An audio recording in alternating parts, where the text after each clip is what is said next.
Selamat pagi Bapak Ibu yang dicintai Tuhan Yesus. Pagi hari ini kembali kita sama-sama mendengarkan renungan firman Tuhan yang begitu bermanfaat bagi kita, menyehatkan tubuh kita semuanya, baik secara jasmani dan rohani. Pagi hari ini sebelum saya memberikan renungan firman Tuhan, saya terlebih dahulu mau bersaksi tentang kesaksian yang singkat saja. Kalau baru-baru ini saya berada di Pulau Lombok, ya. Ketika itu saya bersama istri saya mengadakan akan pergi ke kota Mataram, dan di sana waktu di perjalanan saya dapat telepon dari karyawan saya, anak buah saya. Dia telepon, dia mengatakan bahwa ada tukang saya yang jatuh dari lantai 3. Setelah itu saya tanya bagaimana keadaannya.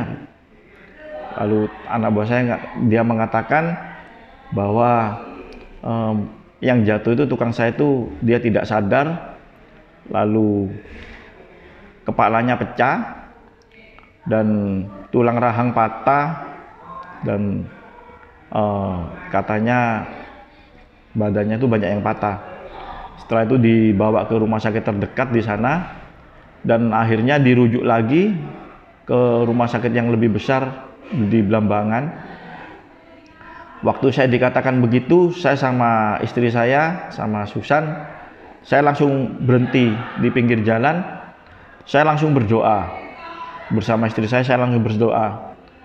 Saya berdoa dan saya minta darah Yesus sekarang juga mengalir di dalam tubuh tukang saya yang jatuh itu.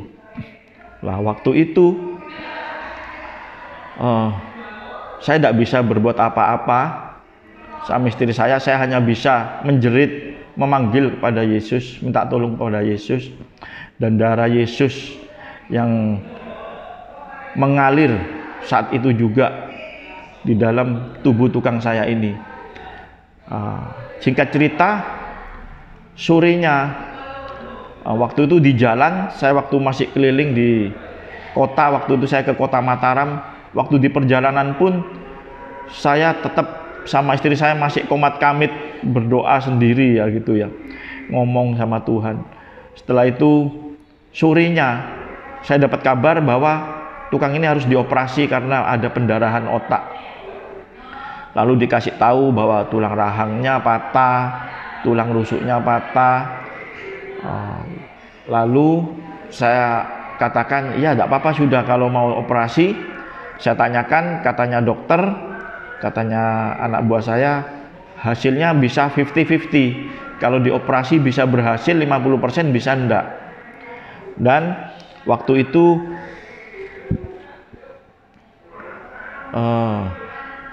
saya katakan, ya tidak apa-apa. Kalau memang waktu itu istrinya minta ya dioperasi, tidak apa-apa. Saya tanyakan lagi kepada anak buah saya, apakah dia sadar? Dan ternyata orang ini sadar, saudara ya. Sadar. Wah, saya waktu itu bersyukur sekali karena orang ini sadar, saudara ya. Dan saya ngomong, waduh, kalau sadar apa perlu dioperasi? Dan setelah itu saya tanyakan kepada dokter, saya suruh tanya kepada dokter bahwa apakah perlu ini dioperasi karena orangnya sadar. Akhirnya jam 8 malam saya dapat telepon lagi, tidak jadi dioperasi, perutnya saja yang harus dioperasi karena pendarahan perut. Lah waktu itu oke, sudah, tidak apa-apa kalau perutnya yang mau dioperasi, tidak apa-apa. Saya khawatir juga kalau kepalanya dioperasi, takut setelah operasi takut tambah tidak sadar, ya saudara. Akhirnya besoknya, saudara, besok pagi saya dapat telepon, sudah kok, ini sudah dioperasi, sudah dioperasi semua, dua-duanya. Waduh, saya kaget. Yang dioperasi itu kepala sama perutnya sudah dioperasi semua. Saya tanyakan bagaimana keadaannya sekarang, ternyata tidak sadar. Dan saya berdoa lagi, Akhirnya hari siangnya itu sudah sadar dan dia bisa ngomong ya ke istrinya, minta ngombe. Lalu tapi tetap di ruang ICU, tangan diikat, kaki juga diikat ya. Setelah itu besoknya saya dapat kabar lagi, orang ini, tukang saya ini diajak ngomong sama direkturnya rumah sakit. Sudah bisa ngomong, matanya sudah bisa melek. Lalu besoknya lagi, saudara, dia dites nulis dan ternyata bisa nulis. Besoknya lagi, saudara, kakinya, tangannya ini sudah dilepas semua. Jadi yang tadinya diikat ini sudah dilepas. Dan yang mengherankan lagi, saudara ya, saya dapat telepon lagi besoknya. Sudah pindah, sudah keluar dari ICU. Besoknya lagi, saudara, tukang ini saya dapat kabar lagi yang mengagetkan. Sudah boleh pulang. Saya sampai, waduh ini, kalau bukan pekerjaanmu Tuhan, bukan pertolonganmu, tidak mungkin. Dengan kepala yang pecah, dengan rahang yang patah, dengan perut tulang rusuk yang patah juga, tidak sampai 10 hari. Jadi dari tanggal 3, tanggal 9 itu sudah boleh pulang. Jadi 1 minggu, saudara. Ini secara medis, kalau dalam pikiran saya tidak mungkin orang mengalami kecelakaan yang hebat, apalagi masih ada patah tulang rahang, patah tulang rusuk, sudah boleh pulang, dalam 1 minggu sudah pulang. Saya bersyukur saya mengalami pengalaman pribadi dengan Tuhan Yesus, saudara. Saya dan istri saya mempunyai pengalaman yang indah lewat kejadian ini. Jadi, saudara, kita jangan lupa. Jadi doa itu bisa mengubah keadaan. Saya tadinya berpikir bahwa, waduh Tuhan, gimana ini? Saudara ya, saudara kalau ada anak buah saya, mungkin dia kalau tidak tertolong meninggal, pasti yang pertama kita berduka. Yang kedua pasti urusannya juga panjang, saudara ya. Juga urusan sama polisi dan ini. Tapi yang saya inginkan waktu itu kesembuhan yang dari Tuhan.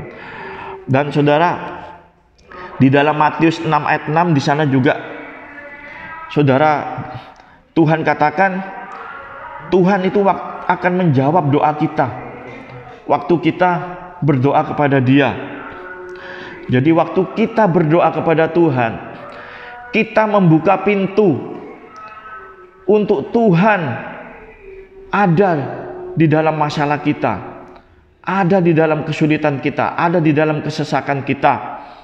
Jadi saat Tuhan bekerja di dalam doa kita, di sana kita melihat keadaan yang berubah dari awal kita sebelum doa dan setelah berdoa. Saudara, juga kita ingat waktu murid-murid mengalami topan badai, waktu mereka naik perahu bersama Tuhan Yesus, waktu itu topan badai mengamuk ya, air sampai masuk ke perahu, ke kapal. Tuhan Yesus waktu itu sedang tertidur. Tetapi murid-muridnya segera membangunkannya karena mereka hampir mati. Saudara, hal ini menjelaskan bahwa Tuhan Yesus tidak terbangunkan oleh angin badai. Meskipun ada badai, ada angin topan, Tuhan Yesus tetap tidur. Tetapi Tuhan Yesus itu bangun saat murid-murid ini menjerit. Jadi saat kita berseru, kita berteriak minta tolong kepada Tuhan lewat doa-doa kita, di sana Tuhan Yesus bangun. Tuhan Yesus lebih senang. Dia terbangun karena doa kita. bukan karena masalah kita, bukan karena angin ribut, saudara.